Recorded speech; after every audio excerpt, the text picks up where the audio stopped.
graça, o Senhor é convosco. Bendita sois vós entre as mulheres, bendito é o fruto do vosso ventre, Jesus. Santa Maria, Mãe de Deus, rogai por nós, pecadores, agora e na hora de nossa morte. Amém. Para fazer uma boa fundamentação dessa leitura de hoje, nós temos que fazer aqui um paralelo entre Lucas e Mateus. São Lucas e São Mateus. É claro que no Evangelho de Mateus, a teologia das bem-aventuranças, que desemboca nessa pregação do Sermão da Montanha, ela é mais ampla, porque Jesus, como eu falei há alguns dias, nosso Senhor, em Mateus, ele prega para os discípulos. A teologia das bem-aventuranças de Lucas, que desemboca no Sermão da Montanha, nas reflexões do Sermão da Montanha, é mais curto, porque Jesus ele prega para o povo. Então é bom aqui fazer esse paralelo, porque nós estamos aqui no caminho intermediário. Nós não somos mais multidão, queremos ser discípulos, mas ainda compartilhamos de certos conceitos, comportamentos que provêm de uma multidão que ainda não é fermento, uma massa que ainda não é fermento, né? Então vamos lá. A primeira leitura e a segunda leitura, elas vão servir como pano de fundo. A primeira leitura vai ser um exemplo que nós vamos pegar de uma atitude louvável, e a segunda leitura, que belíssima reflexão de Paulo, né? Paulo, na carta aos Coríntios, Paulo é assim, na carta aos Coríntios ele diz assim: existem dois tipos de homens. Existe o homem natural e o homem espiritual. O primeiro é terrestre, ele não compreende certas coisas, porque ele foi feito do barro, então ele não alcança certas coisas. O segundo, proveniente do segundo Adão, é espiritual, ele já alcança. Mas se você aprofundar a carta de São Paulo aos Romanos, como também se você levar em conta alguns relatos da própria carta de São Paulo aos Coríntios, Paulo aí evidencia uma figura intermediária. Ele fala de três tipos de homens: o homem carnal, o homem psíquico e o homem espiritual. O psíquico está nesse meio campo, nesse meio termo. Ele ainda não consegue ser totalmente espiritual, mas ele também já começa o processo de abandono, né, da vida carnal. Da vida carnal, né?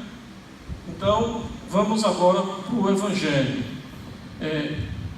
O capítulo 6 e 7 de Lucas, como o capítulo 5, 6 e 7 de Mateus, e Mateus não só tem um capítulo a mais, mas os 3 capítulos de Mateus são bem catequéticos, né? O Evangelho de Mateus se divide em 5 blocos, e o capítulo 5, 6 e 7 é um bloco, que é a catequese mateana.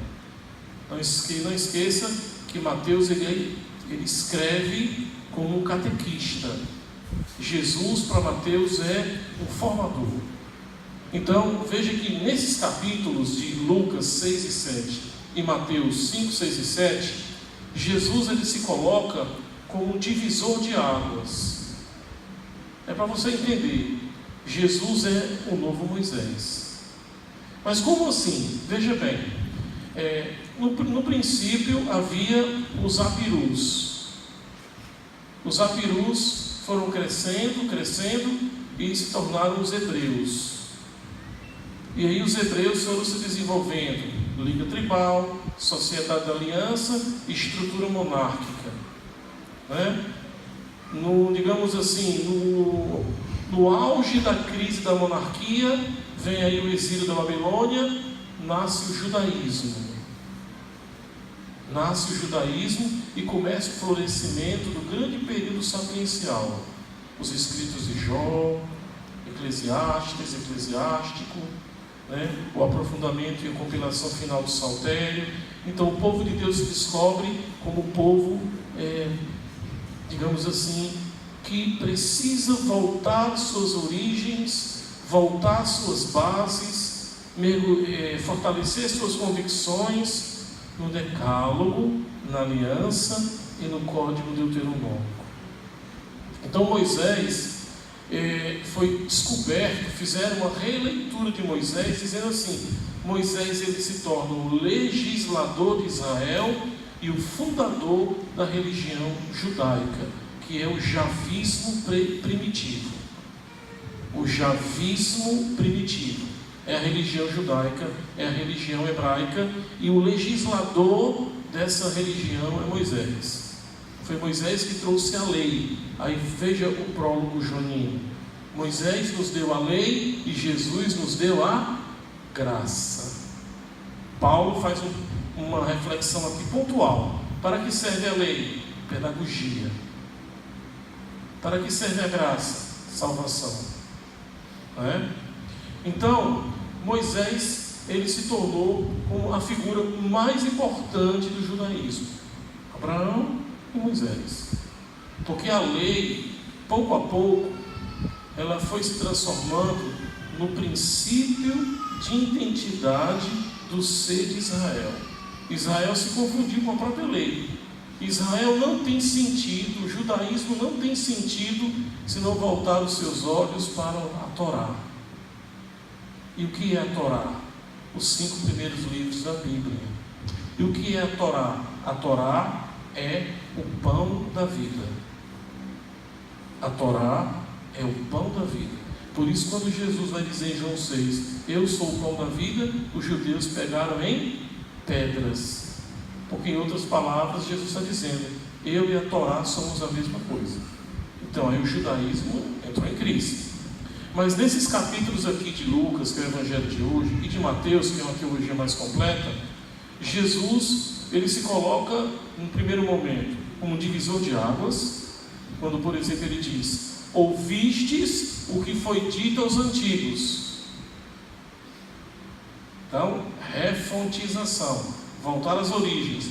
Eu agora, porém, vos digo, ressignificação, mudar a realidade. Ouvistes o que foi dito aos antigos, olho por olho, dente por dente. Agora, porém, eu vos digo, amar os inimigos. Então, o judaísmo entrou em crise aqui. Porque entenda uma coisa, Deus, a Bíblia, ela foi compilada, ela foi escrita em 10 séculos.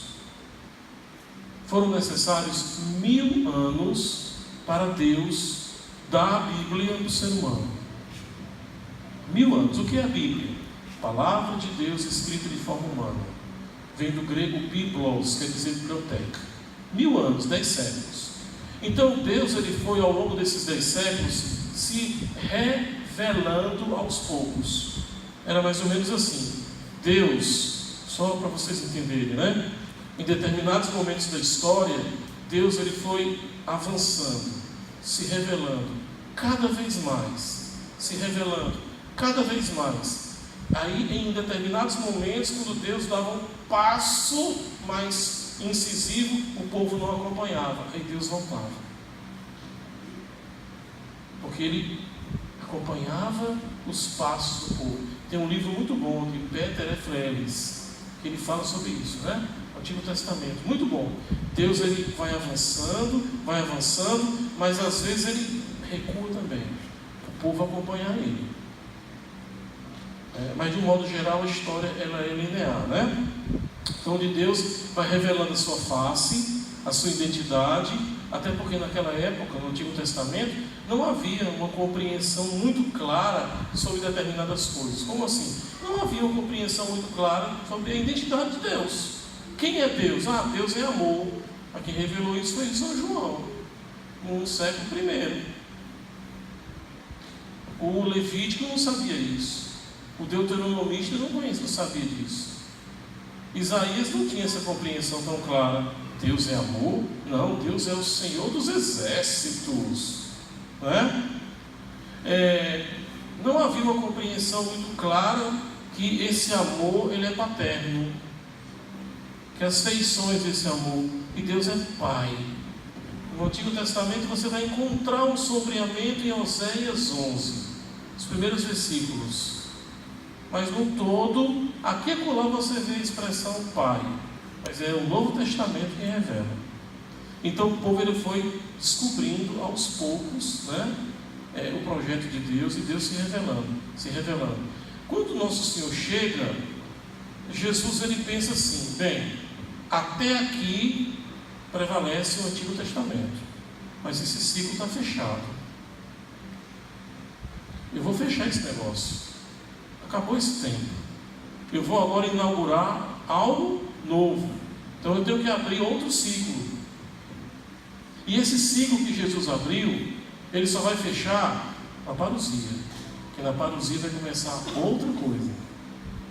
Então agora o que prevalece? Não é mais a ética do Antigo Testamento, que se você roubar, alguém tem que cortar sua mão. Por exemplo, se alguém uma pessoa de uma determinada tribo ou liga tribal invadisse uma outra aldeia e matasse alguém, essa pessoa tinha que se esconder nas cidades de refúgio, que caso contrário, aquela tribo que foi violada, né, com o assassinato de um membro, ele invocava um membro que recebia o nome de Goelo, e esse membro tinha que vingar o sangue, vingador de sangue. Ah, você matou? Você vai morrer. Então Jesus, quando chega, ele diz: esse tempo passou. A ética e a moral do Antigo Testamento, ela é muito bonita, mas passou. Então agora eu venho anunciar uma ética superior.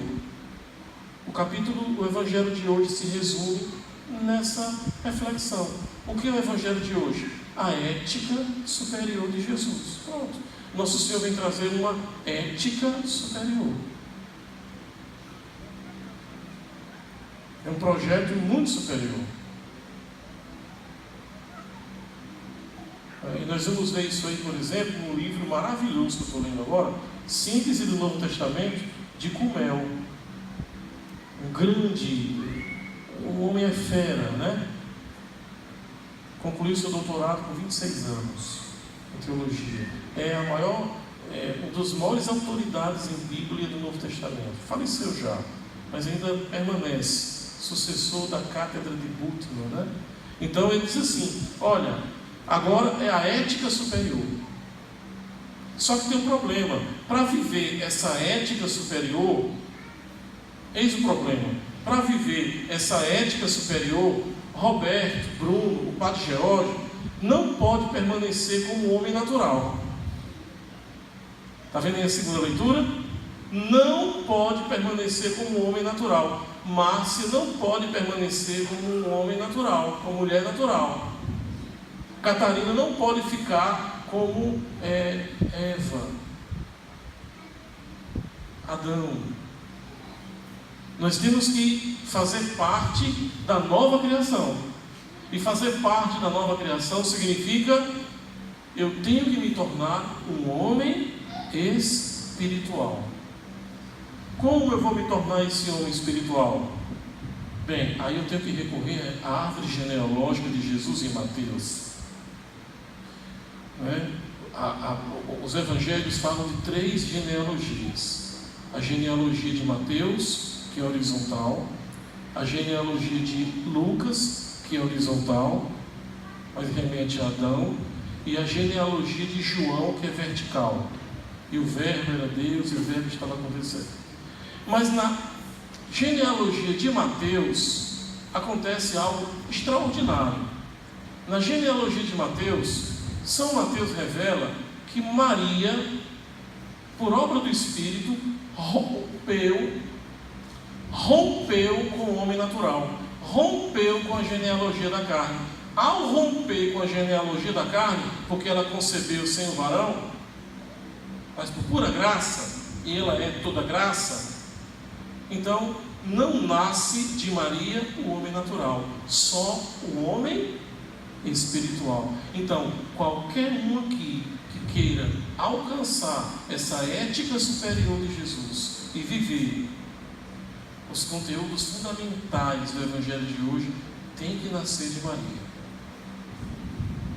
tem que nascer de Nossa Senhora. Aí eu já faço um link. Como é importante o tratado da verdadeira devoção. Quem aqui já é consagrado na Senhora? Levante a mão. Maravilha. Então não deixe o fogo apagar, né? Tem que renovar. Tem que renovar. Porque para você alcançar o Evangelho de hoje, que venhamos e convenhamos, se você imagina uma laranja que você quer o suco, tem que espremer a bichinha, né? Então se você apertar, espremer esse Evangelho de hoje, qual é o suco que vai sair? Santidade. Para viver isso aí, só uma pessoa que quer ser santo, ser misericordioso como o Pai é misericordioso, oferecer a face quando alguém lhe persegue, lhe machuca, abençoar quem lhe persegue, dar e se dar sem cobrar nada em troca. Gente, é muito difícil ver isso aí. O Evangelho de hoje é lindo se ficar no campo da poesia.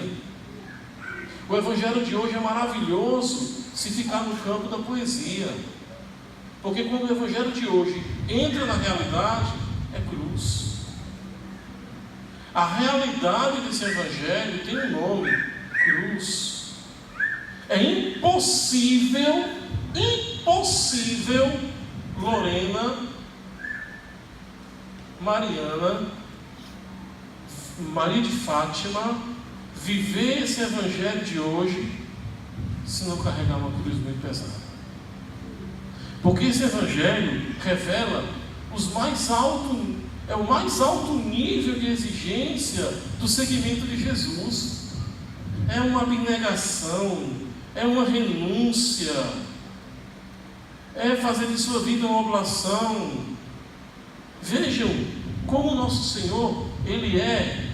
Gente, entenda que quando Jesus ele prega para essa multidão, agora para um pouco a pensar. Estamos aí, Evangelho de Lucas, ano 33, né? 32, 31. Mas Lucas escreve nos anos 80, né? Quase 50 anos após a morte de Jesus.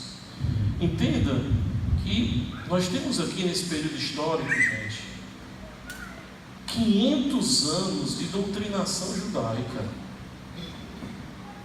O judaísmo nasce no século V, mais ou menos. São 500 anos de doutrinação. 500 anos o povo de Deus ouvindo essa doutrinação, olho por olho, dente por dente. Para os inimigos a espada. Amor só para quem é da família. Quem é do nosso lado. Se você levar em conta a cultura de guerra, bota aí 2.000 anos, 3.000 anos, desde Abraão para cá que é cultura de guerra. Aí de repente vem um nazareno que não frequentava as escolas judaicas, rejeitado pelos 4 grandes grupos religiosos da época: fariseus, saduceus, essênios e zelotas, dizer: ame os seus inimigos.